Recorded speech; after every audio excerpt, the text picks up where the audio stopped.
No geral, os alunos foram pegos de surpresa, não só os alunos, como todo esse sistema educacional, porque ele girava em torno da pessoa estar sendo ensinada. A partir do momento que a gente foi para o EAD, ficava muito mais um ambiente que você tinha que aprender sozinho. Era mais um ensino remoto do que um ensino à distância, já que no ensino à distância a gente tem toda a parte de organização de horários, de tudo, você estuda a hora que você pode. Já no ensino que a gente teve, pô, a gente tinha que ficar das 8 às 10, das 10 ao meio-dia, quando tinha das 2 às 4. Então, você ficar ali sentado, parado, olhando para uma aula que às vezes não tá, tipo, num horário adequado, não tá legal, muita gente assistia no trabalho, sabe? O professor, ele não tinha tanto tato para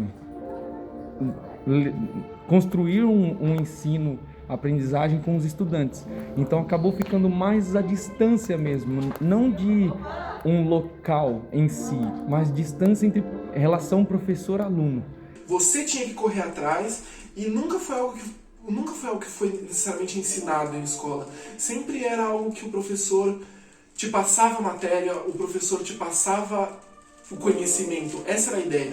Muitas vezes o professor ele olha nos seus olhos e, sei lá, ele vê que se você está distante ou não do entendimento, do compreender o todo, e você acaba, querendo ou não, você acaba sendo puxado para a aula. O professor consegue ir lá e ele te puxa para a aula, entendeu? O professor que dava uma explicação mais detalhada, alguém que já tinha conhecimento na área dava uma explicação mais aprofundada, passou para você ter um texto na sua mão e você ter que aprender, sozinho. Mesmo que tivessem as aulas e tudo mais, a atenção, quando você não está lá presencialmente, era bem mais reduzida. Pouquíssima gente prestava realmente atenção nas aulas online. E mesmo se focar naquela aula online, não vai ser a mesma coisa.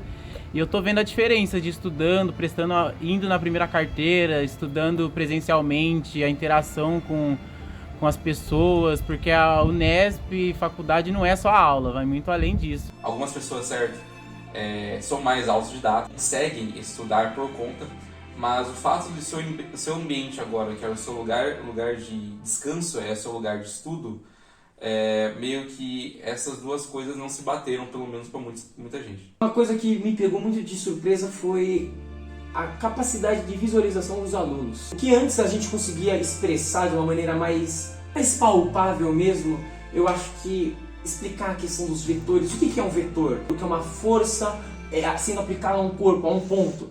É uma coisa muito invisível, é uma coisa muito abstrata, a gente pode dizer. É você olhar para um quadro que tem um monte de tinta chutada. Você tem uma interpretação sobre aquilo, mas para quem está pegando aquilo pela primeira vez, pode não parecer nada.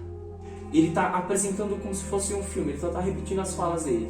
Ele não está participando ativamente da aula, sabe? E é isso que eu acho que foi o maior pecado em relação ao ensino pelo EAD durante a pandemia.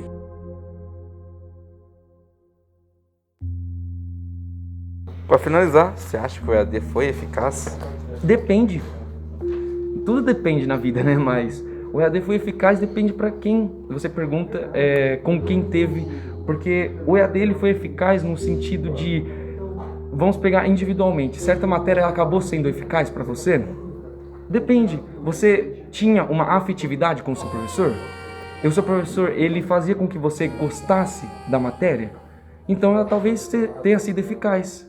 Se o professor ele não tentou em nenhum momento auxiliar, talvez não tenha sido tão eficaz. Você se empenhou para estar logado na aula e ao mesmo tempo prestar atenção na aula, ou você só logou e foi dormir? Porque acontecia isso. Então, foi eficaz? Depende de como você levou. Era difícil, mas você tinha que ter muito autocontrole e tem muitas variáveis no meio do caminho. Mas eu acho que, no contexto geral, ele foi ineficaz em certos pontos para alguns professores em que não quiseram mudar a sua metodologia de ensino. Mas também foi ineficaz por conta que os alunos não quiseram mudar a sua metodologia de estudo. Então, quando nenhum quer largar o osso, acaba que os dois saem perdendo. Então, nesse caso, eu acho que foi ineficaz porque ambos os lados não chegaram ao acordo que mudou. E quando chegaram ao acordo que mudou, era o 4º semestre de pandemia, era o 4º semestre de EAD e as pessoas não estavam mais aguentando.